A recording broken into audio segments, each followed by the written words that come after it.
Hello and welcome to the quarterfinals here in Portland. Pro Tour Magic 2015. I'm Marshall Sutcliffe in the booth with Zach Hill. This is the first of what will be 4 quarterfinals. We're going to be showing them all to you here on the live stream. We have Pat Cox versus Owen Turtenwald. Zach, going to be talking a lot about this matchup as we go forward here. And of course, both of these players, members of Team Channel Fireball in one iteration or another. Looks like they're ready to play here. Pat Cox playing, well, basically a zoo list of sorts. It's a deck that he's pretty famous for championing in this tournament. He's been writing articles advocating for this deck for months, and it sounds like he's mastered the plan. He's optimized the list, and we've seen this exact matchup before with Patrick playing against John Finkel, and it went very well for Patrick. Turtenwald on the list that Team Channel Fire Pantheon, the black-white mid-range list that a lot of them are playing, but we see a Voice of Resurgence here, really one of the best cards in the matchup. So Voice of Resurgence for Pat Cox. It's going to give him some resiliency to a few of the removal spells that Owen Turtenwald can play. Yeah, what you want to do with white-black mid-range is just kill every one of your opponent's creatures till you can stick a threat like a Blood Baron of Vizkopa. Or a pack rat that gets large enough, and obviously Voice, a lot harder to point a removal spell at. So there is a pack rat now for Owen Turtenwald. And no land drop here for Pat Cox, but he's got a decent follow-up with Fleecemane Lion. Another card that can be pretty difficult to remove for the black-white deck. Now, there will always be a window where he can remove the Fleecemane Lion, but it's not obvious that he has the removal right now. Blocks. No blocks from Owen Turtenwald. And he's going to take 5 damage, dropping him down to 13 life. He does have the 3rd land, though, so he can start making pack rat tokens. And it looks like Pat Cox has found his 3rd land as well with the temple there. He's deciding on what he wants to do with the scry. He's going to put it to the bottom. Yeah, like a risky thing for Patrick. It looks like he has another Fleecemane Lion in his hand, but if he casts it right now, he just opens himself up to Bile Blight. Huge. Can't protect it with a Brave the Elements. Still has that Voice of Resurgence, though, and Owen now has to decide whether he wants to prioritize going all in on Pack Rat, killing Patrick's threats. This is interesting. So Owen draws Devour Flesh. This is one of the cards that you mentioned a minute ago that's really not great in this situation, but I think we're going to see Bile Blight just blow out both Fleecemane Lions. Pat Cox knew the risks when he did that, and he took it, and wow, 2-for-1 city there. Yeah, I mean, that's why Bile Blight is in the deck. It's a great removal spell anyway against a deck like Cox's. But obviously, when your opponent has particular draws, in fact, sometimes the best draws from aggressive decks have multiple copies of the same card, and Bile Blight just gets you right back in that game. Wow, that was huge. That was just such a devastating play there. Now, Pat Cox gets to start to rebuild his board here with a pretty decent one, too, Boros Reckoner. That can make the pack rat math get pretty awkward for Owen, but man, that was nasty. Yeah, I mean, that Bile Blight totally changed the tenor of the game. Cox can't, against a lot of decks, these pack rat decks, these black decks, can just make a bunch of pack rats. You can just block them, right? But with Brave the Elements, you can just get through that wall of pack rats. So ordinarily, Cox doesn't have to worry about that much, but with those Fleecemane Lions off the table, now he's under a ton of pressure and isn't even the aggressor right now. Jeez, and yeah, the 2 pack rats dropped Pat Cox down to 10, and now Owen, while not able to attack this turn, has added some pretty nice creature to his board here with Blood Baron of Vizkopa. That is the top of his curve.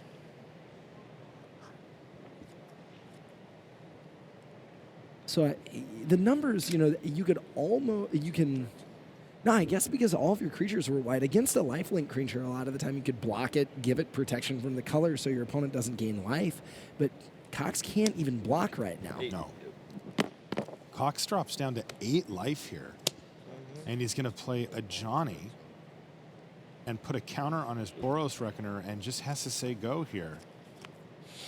So he's setting up, he could take Boros Reckoner to the skies, attack theoretically for 8. What he's trying to do, I think, is rip a Gore Clan Rampager, try to protect his threat with his 2 copies of Brave the Elements, and just go for a combo finish, in essence, Yeah, he's also got Boros Charm in his hand, which is just shy of being enough. But remember, we have to factor in that Owen can gain 4 life here with an attack if he wants. Cards 3. And Pat Cox is down to 8 as well. Yeah, Cox, I think, going to need to block. Can't block the Blood Baron, obviously, but can block Pack Rat or a Mutavault. Yeah, it is a lethal attack even as it sits on the board, so he's going to need to do something if Owen decides to attack. Owen has Lifebane Zombie, Hero's Downfall, Devour Flesh in hand. Zombie gives him perfect information, so he knows that Cox can break through blockers and removal spells. This has just been a miserable game for Pat Cox. He got 2 for 1 with Bile Blight. Now he has a creature on the other side of the battlefield that not only helps Owen race, but also has protection from all of the creatures that Patrick Cox has. And now there's even a Lifebane Zombie on the other side as well. All right, looks like the Blood Baron's going to attack a Johnny, dropping a Johnny down to 1 and taking away that combo finish that you were talking about. Pat Cox didn't even have it in his hand yet, so Owen's really tightening his grasp here. And if Owen goes to 17, that means that even if Cox is able to draw Rampager, Rampager plus Boros Charm plus Reckoner is only 16. And that's even if it got through with Brave the Elements, or she needs another land to cast. So neutralizing a Johnny, just a big moment for Turtenwald. That's not going to come online for a couple more turns. And he did draw Rampager. Did he really? Wow. Wow, so close. He's got Voice of Resurgence, but Turtenwald has 2 blockers back. No, okay, so he can pump Boros Reckoner for 5. Attack, give it double strike and trample. So it basically becomes a 9/9. But he with double can't give strike a and double trample. strike, right? He has Boros Charm. Oh, he can Boros Charm for double Right. strike? Okay. But, of course, Turtenwald can block Right. with... Now, that's a tough spot, though, for Turtenwald because he knows what Pat Cox has, right? And you mentioned it, Pat Cox 1 mana short from being able to cast the Brave Elements to make sure that there's no blocks. But if Owen does block the Boros Reckoner, he's going to lose at least 1 other creature here. And it could be another Pack Rat. And currently, Owen doesn't have enough mana to make another rat. Right, and doesn't have enough mana to cast the Hero's Downfall in his hand. Pat has 2 copies of Brave the Elements, but if he goes for Charm Rampager, he would have to tap out, ordinarily opening himself up to Downfall. He can cast Devour Flesh, but... He's just going to cast the Rampager. Now, this is an interesting other line that he can take because he can block now. He can block now. Again, his shields are down, in essence, for Brave the Elements. Now, Brave the Elements can't protect Rampager, but it basically draws the Hero's Downfall out of Turtenwald's hand because the Rampager can block the Blood Baron. All right, here we go. Hero's Downfall, your Rampager. And that is going to leave a Johnny wide open, or maybe even Pat Cox himself. I mean, that was just a huge moment. I mean, we were talking about Yes. a line for Cox that involved the Rampager in his hand. Didn't quite get there, but maybe could have beaten a couple of blockers, but... That's going to do it right there. Owen Turtenwald takes a relatively quick one there. Game 1 goes to Owen in our first quarterfinal match here in Portland. And that game was all about Bile Blight, like you mentioned. I mean, once those 2 Fleece Mane lands were off the table, huge setback for Cox. All right, so why don't we've got actually an interesting, BDM had a chance to chat with these players about their sideboard plans, and I'd like to take a listen to what Pat Cox has to say about his sideboard decisions.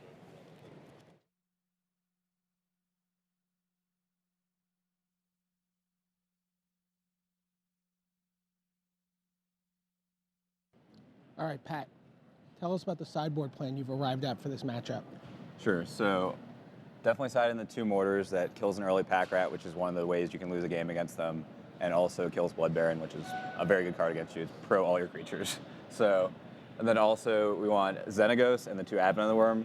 Xenagos is pretty hard for them to deal with. They're usually going to have to spend 2 cards to deal with it. Advent's not insane or anything, but it is a threat that you can play at the end of their turn. They might have like tapped out to kill your guy or something. You're taking out 3 Ajani. It's not that great just because like it needs a guy in play and you're trading back and forth. The 1 Boros Charm, you know, you would think maybe saving your guy is okay, but it's hard to leave that much mana up. And also 1 Brave for kind of a similar reason. And what are you expecting him to do out of his sideboard? Well, I mean, he's pretty straightforward. He has, some removal spells. He has Drown in Sorrows, which are good, not great against me. I mean, he'll be taking out his connections. Unclear if he'll take out Thoughtseize or take out his big guys that died to Celestia Charm. I guess we'll see. But that doesn't drastically affect how I sideboard. So. Okay. Good luck the rest of the match. Thank you. All right, Zach, what do you make of the sideboard plan there? How much do you think it changes things? That was pretty convincing win for Owen there. Yeah, it was. I mean, I'm very surprised at seeing siding out Brave the Elements. A lot of the time you think of that as a card that's in play to deal with removal spells. But as we saw that game, he was very constrained on mana. When that big Bile Blight play happened, he had 2 copies of Brave the Elements in his hand, but a land that entered the battlefield tapped. So it sounds like what he's doing is prioritizing, curving out on cue, and having a couple of threats at the top, Xenagos, etc., to provide a little bit more resilience. Yeah, now he's going to be on the play here. He also gets to be on the play for the duration of his time in the top 8. We're going to see how much that matters as well. Let's take a listen here to what Owen Turtenwald has lined up for the sideboard. All right, Owen. Tell me what you're going to do out of your sideboard for this matchup. Well, definitely I'm going to add 2 Last Breath, 3 Doomblade, and 2 Drown in Sorrow. And I'm going to take out, for sure, Underworld Connections, and after that it gets a little dicier. I'll probably take out Ultimate Price, maybe some mix of Obsidat, maybe Elspeth, maybe Thoughtseize. I don't know, it's tough. It depends on what I think he's going to do. Okay, so what do you think he's going to do? It's hard to predict. I mean, he has a lot of good sideboard options. He has Boros Charm, which could come in. He has Xenagos, Mizium Mortars, and it's. I mean, I don't know. It's really going to be hard to predict. Okay, well, good luck the rest of this match. Thank you. So interesting stuff there from Owen. I mean, you kind of got the sense, Zach, that he was kind of trying to read the situation while he's actually at the table, right? Like he's not committed to, you see some players pull out their piece of paper, they've got their sideboard notes. Against this matchup, this comes in, this goes out, we're good to go. But it sounded like he was a little bit more like, I'm going to try to figure out what he's actually thinking. Yeah, I mean, I think the thing is he probably hasn't played that many games against Cox's style of deck, especially against the rest of the format. So he's got to allow himself some flexibility. Otherwise, he's going to be committed to a plan that may or may not pan out. The interesting thing to me was that he was suggesting that Cox might even bring it, just keep in Boros Charms, bring in more of that effect. Sounded like Cox was saying, look, you don't have time, you can't keep that much mana open. So a little bit of a difference of opinion between those players. Yeah. We'll see what happens to be more that's effective. really interesting, when they happen to differ in opinion on that way. One of them's pulling out all the stuff that protects from the removal, the other guy's doing the opposite. So it could be kind of interesting to see how that pans out. Definitely makes sense to me, though, to bring out a lot of those high mana cost spells. I mean, Obsidian gains you a little life, but it's awkward to cast. It costs a lot. Elspeth, obviously, a huge trump in the matchup, but 6 mana, Cox is trying to end the game by then. I think Owen's thinking, look, if I get 6 lands, I probably won anyway. I don't need Elspeth to put it over the top. So, prediction time. You've got to see one match here between these two players, and I'm sure you've done some thinking about the matchup in general. And that black-white deck just has access to every removal spell that's relevant here, right? I mean, it can just kill anything at once whenever it wants. The question for me is, can Pat Cox keep enough pressure while also maintaining that balance of protecting the pressure? Well, I know Cox is down a game, and so obviously that makes me inclined to say Turtenwald's favored in the matchup. That said, I really do like Cox's deck in this matchup. I feel like the black-white deck, really, really powerful deck. Obviously, a lot of the best players in the world are on it, but I think it can stumble, and Cox's deck can curve out incredibly well. I know Boros Reckoner, not the greatest in this matchup. It has some awkward tendencies. Again, keeping the mana up is sort of hard, but I mean, it's playing, Voice of Resurgence, really hard hitter, great mana curve, and obviously these combo finishes we were talking about. Yeah. I would be inclined to say I still think his deck has an edge in the matchup, but it's going to be hard to come back from being a game being behind. down a game, of course, skews that horrifically against him, but he can still do it, right? It's not that bad. One of the cards that was, it was Zach Hill trademark devastating in the first game was BioBlight. Yeah. How important is that for Owen Turtenwald? I mean, I think it's BioBlight, incredibly important card. I mean, it was printed for the reason to make black more resilient against aggressive strategies.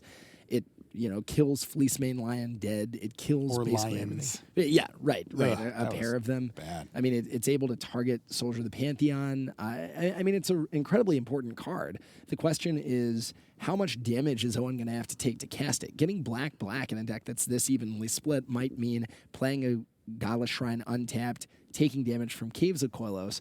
All of that damage adds up. But that said, I mean, it's absolutely one of Owen's most important cards. A lot of the time, against more mid-range strategies, you're looking forward to cards like Devour Flesh because it can kill things like Pelucranos where this can't. But Devour Flesh, really awkward against a deck with Voice of Resurgence. So I think Bile Blight and Doomblade are really going to be the 2-mana removal spells of choice for Owen. Okay. And he certainly has the choice. He can do whatever he wants as far as removal suite goes. He can tweak it. He's got some sweepers with Drown in Sorrow if he thinks that those are going to be effective. He can up the amount of 1-for-1 spot removal like Doomblades if he wants. He can change it however he wants. Yeah, I really do like Drown in Sorrow. You might be looking at the card, and it sort of pairs up awkwardly against a solid amount of Pat's aggressive creatures, but it still kills like half of his deck. So I think it's definitely good enough to bring in, even though there are going to be times where it doesn't quite do what you want it to do. Looks like the players are just finishing up with their sideboarding here and shuffling and all that kind of thing. So they will have employed some of the strategy that BDM talked with them about at the wall. And I'm really curious to see how the decks change post-board here. I think that, one of the mistakes that you'll often see from aggressive players and one that Pat Cox will not be making here is sideboarding out too many threats, right? They become too reactive and are unable to actually keep pressure on their opponent, which then sort of takes away their whole game plan and lets their opponent get to 5 mana, 6 mana, and start casting huge things that they can't deal with. And I don't think Pat Cox is going to make that decision. We saw that with the second Fleecemane Lion. He has no fear. He's like, look, deal with these threats or you lose. Now, as it turns out, Owen did. Right. So, I mean, his plan is definitely more threats. I think the difference is he's bringing 4 mana threats. A little bit more resilient to removal at the cost of being able to be deployed as early. Okay. Players are looking at their opening hands now and trying to decide if they can keep their 7. Pat Cox has paused significantly here, so this could be one of those in-betweeners. All right, both players have kept, and we are going to be underway here. Sacred Foundry, untapped, and a Dryad Militant. And that's exactly what Cox wants to be doing. I mean, he needs to have a creature early. He needs to be able to follow that up with more pressure. So we'll see how he can curve out. He draws a Gore Clan Rampager, attacks for 2, plays Battlefield Forge, no 2-drop, no green source yet. Wow. Does this concern you, Zach? I mean, I think you just need to be able to play a creature on the first couple of turns, and that's a Pack Rat. We saw how potent Pack Rat got even in a game where Pat Cox had a pretty decent start. This is not a pretty decent start, although he's got a Temple Garden, so he's got green now, and he has Mizium Mortars to take out the rat and get in for 2. So not too bad. That's a nice little recovery plan there. It's what he needs to do. On the other hand, Turtenwald has another Pack Rat and Blood Baron. I mean, you're bringing in Mizium Mortars primarily, I think, to kill Blood Baron. I mean, you're not going to be able to race a Pack Rat when you only have a 2/1 on the board, but Owen's wide open to just playing another rat. All right, so Pack Rat it is.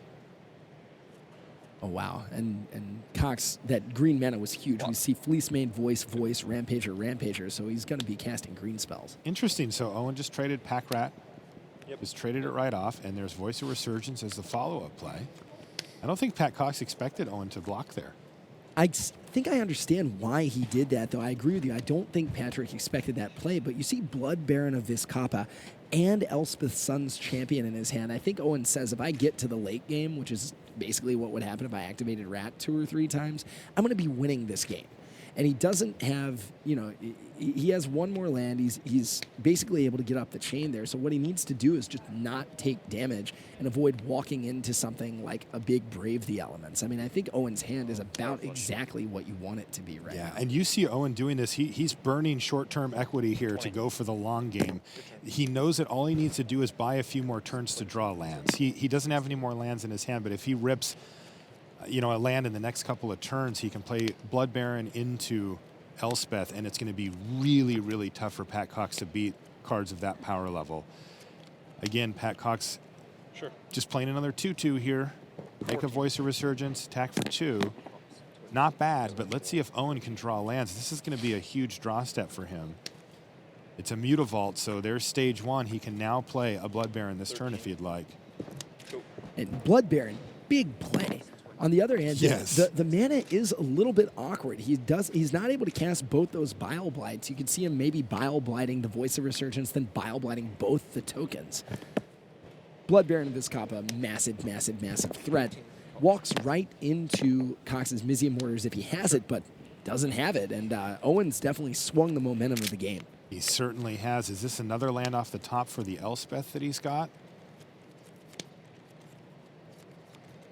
No, it was another Elspeth. Oh, wow. So he doesn't get to play Elspeth this turn, but he does have mana for 1 Bile Blight. Plus, he's also got Mutavault back. And, oh, by the way, Blood Baron of Vizcapa sitting there.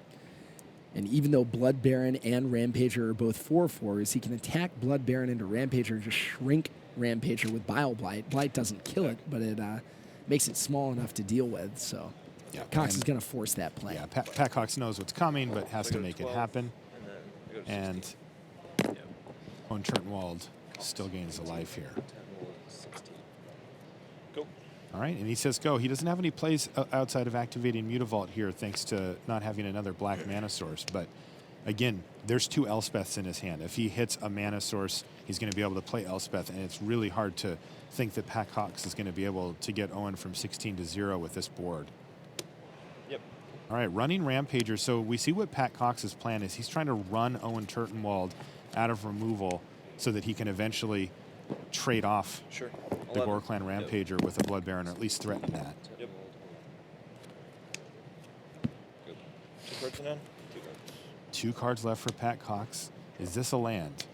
Yep, sure is. So Elspeth, Sun's Champion, is now an option for Owen Turtenwald. Now, what are the things that Owen's going to be thinking about here as far as like, let's say he plays Elspeth. What is he worried about? Is there a Johnny plus something play on the Rampager that can get him? Owen can be at 15 here with an attack if he wants. Yeah, I mean, that's, I think, exactly what he's got to be concerned about is just, one of those hyper combo finishes from Cox. Also, Brave the Elements can get you through any amount of tokens. He's not going to be able to both keep his Blood Baron alive and deal and shrink the Rampager with Bile Blight if he wants to cast Elspeth. So, I mean, all of that being said, though, he's in a very, very good position. I mean, he can gain 4 life this turn, and Cox's creatures are relatively small. Even with a Rampager plus Double Strike Pump, they're only going to deal 12, and he's already seen 2 Rampagers. So I think he can be relatively secure in the fact that Cox doesn't have any more of that coming.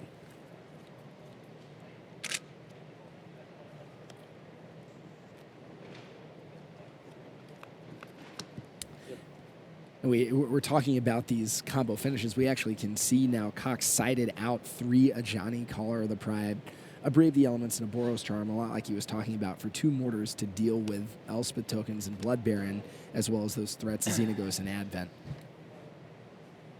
Owen sided out a couple of Thoughtseize, Underworld Connections, and Ultimate Price, which doesn't really kill very much for just removal spells, Doomblade, Last Breath, Drown in Sorrow.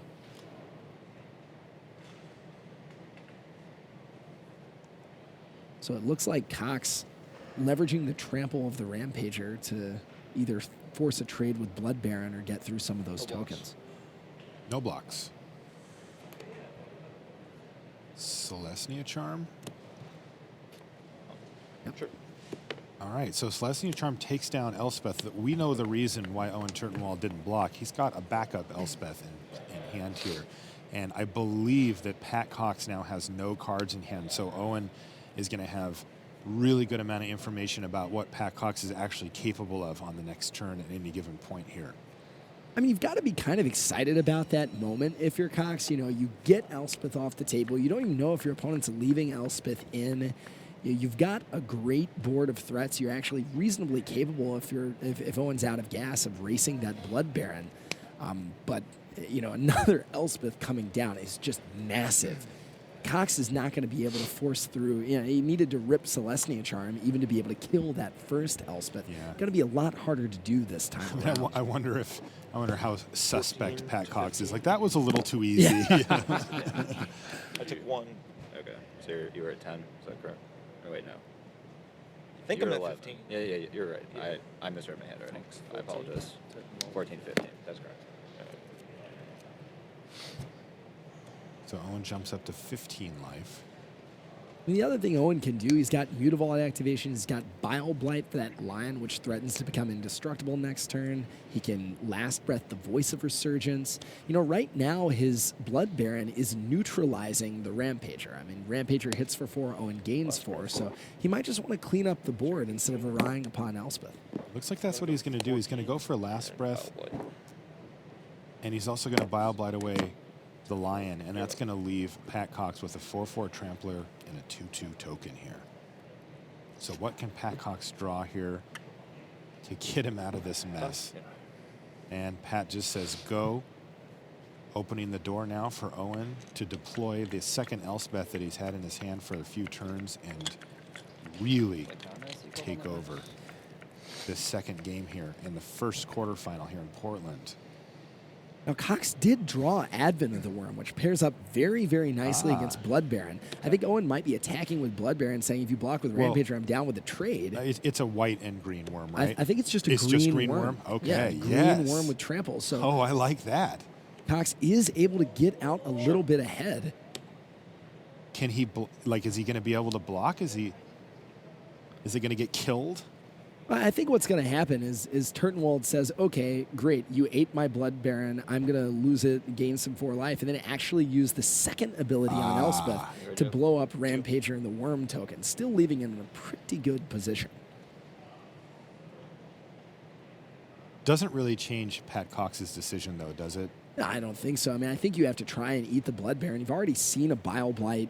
I think you've even seen a pair of Bile Blights. So. Is he considering a double block here, Zach? I mean, if so, you're just offering your Rampager for no reason. I mean, I think a lot of it has to go right for Cox to win this game. I think the single blocks is what you need to do. I think so, too. So he throws the worm in front, and Owen says, sure, Elspeth, minus Elspeth, kill 2 of your creatures and leave you with a 1/1. Yeah, that is huge. That's huge. I mean, that's just a massive moment. Wow. So Owen Turtenwald with a huge game-swinging play here off of the second Elspeth. So tough to beat for Pat Cox. He has to fight through a Blood Baron and now 2 Elspeths. Really tough to find a victory through that. And through it all, Owen's at 18 now. Yeah. Owen, 18 life, has a pair of Mutavaults to play both offense and defense. Wow, Life Bane Zombie off the top. Evasive damage, and yeah, Elspeth ticking up. It went down to 1, but 1 is not 0, and Elspeth doing exactly what Elspeth does. We are moments away here. Owen Turtenwald attacks with 2 Mutavaults, 3 tokens, has 3 tokens back, and a Lifebane Zombie. Pat Cox is top decking with just a 1/1 on the battlefield. He finds a Precinct Captain, plays his land because Owen knows what it is anyway, and passes the turn back to Owen Turtenwald, who draws his land for the turn, but looks to be on the brink of advancing to the semifinals. Owen also making a run for the U.S. National Champion slot here. He cannot catch Jeremy Dezani Player of the Year, but if he gets out of the quarterfinals here, he's going to be our U.S. National Champ. Yeah, I think this is actually, a really, really big game this for Owen. This is huge for Owen. I mean, the conversation coming in was Reed Duke, is he going to best Dezani? If Reed not only, Dezani going to be the POY, but if Owen can actually supplant Reed by winning this game, I mean, being the designee for the World Magic Cup is not only a huge honor, it's a big opportunity for pro points, money, glory. I mean, everything. I mean, this is a big game for Turtenwald. So Turtenwald ships in there. 2 of the tokens get blocked. 3, 4, 5, 6, 7 damage. That's going to drop Pat Cox down to 4 and give him 1 more draw step to find something. And here it is. He doesn't find it and has to extend the hand. Owen Turtenwald is into the semifinals here at Pro Tour Magic 2015. Wow. You can see the players commiserating with each other. It's tempting, right, to be like, yeah, But you got to remember, there's also an opponent there, and they're friends. They know each other. They've tested before, and so Owen's going to be a reasonable human being and say, hey, tough luck, of course. good games, that kind of thing. Right, and I mean, Patrick's draws were pretty awkward. He kept a speculative hand that was a good hand. I mean, he could do stuff. He had a 1-drop, really needed a green source on the second turn to curve out. So when he wasn't able to do that and keep up the pressure, similarly to when he had his 2 threats happened to be Fleecemane Lions that got eaten by a Bile Blight, I mean, there's really just pivotal moments early in the game that set the tenor for the entire match. So I think Owen acknowledges that, the things that needed to happen for him to win happened, and so he won. All right. So I think we're going to start. Okay, so the thing is, I also feel like Owen played very well and probably knows that too, right? Because I know Owen and he's like, well, I played perfectly, but also you had some bad luck in there too. But look, I'm not sure how that matchup goes if we played out 100 times. That looked pretty ugly, though, from Pat Cox's side. Owen has so much flexibility with all that removal. All right, why don't we head over now to the news desk. When we come back, we're going to have the second quarterfinal here from Portland. All right, thanks very much to Marshall and Zach there. Rich and LSV here with you. Luis, pretty comprehensive in a way. Yeah, I mean, Pat really needed to get out ahead on the board to make it so Owen's removal spells just didn't get him out of the hole. Like, if Pat gets 2 or 3 creatures out, then Owen spends turns like 1-for-1ing him. Pat's still getting damage through. The board's kind of stalled out, and Owen's deck is much more powerful when that happens. All right, so Owen Turtenwald is not only through to the semi-final, that means that Owen Turtenwald will be your World Magic Cup champion for Team USA. So congratulations to him. He now advances to the top 4. Who is he going to play there? Well, it will be either Ivan Flock of the Slovak Republic or Matt Sperling, his fellow American. Why don't we take a look at Ivan Flock, your first quarterfinalist here for quarterfinal 2. There you see him. He's from Slovakia, team Lost in the Woods. He's 29 years old, 44,000 lifetime earnings, 167 lifetime pro points, and of course, the team world champion from 2010. Let's take a look at how he made it here to the top 8. And he opened up 2-1 in draft. Dmitry Budakov, a notable scout there. Then in standard, lost his first, but then 4 wins, including Conley Woods in round 7. Came back on day 2, 3-0'd his draft pod against Adam Koska playing for the pod. Lost to Matt Sperling, who he's about to play again in this format, but then 3 incredibly impressive wins: Finkel, Reeves, Friedman, and then he got to shake hands with William Jensen at the last. All right, so Luis, let's take a look at Ivan Flock's main deck. This is what is coming our way. What do you make of that? Well, one good thing for Ivan is that he's got a lot of spells that just say gain life on them. The fact that his kill condition is Elixir of Immortality, which trades for like 1 to 2 of Sperling's burn spells. He's got 4 Sphinx's Revelation, which is basically his best card. He even has Azorius Charm to give lifelink to his Mutavaults, which actually is a play that comes up.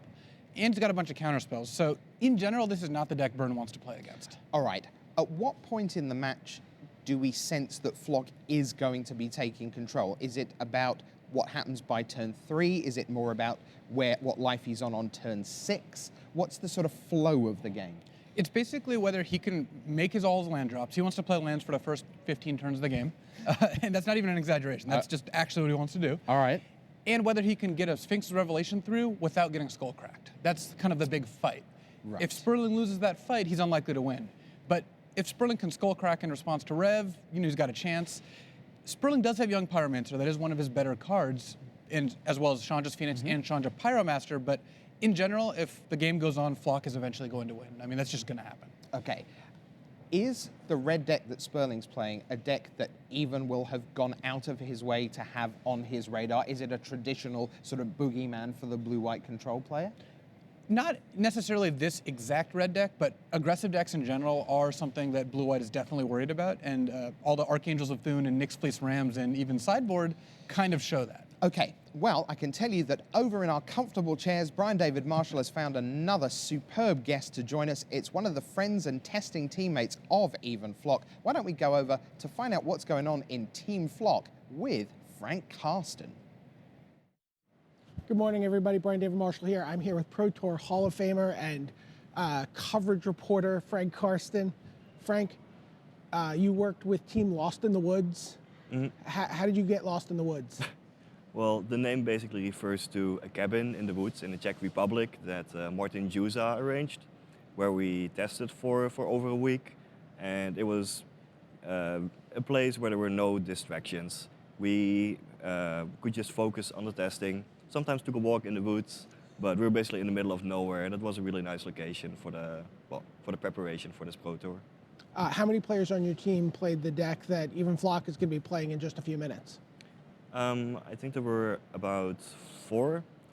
Stanislav Sivka played it. Adam Koska played it, who also made a top 16 with the deck.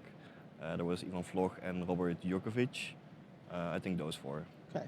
Now, you've been playing a different deck for the last 12 hours. You've been the stand-in for Matt Sperling in the testing process.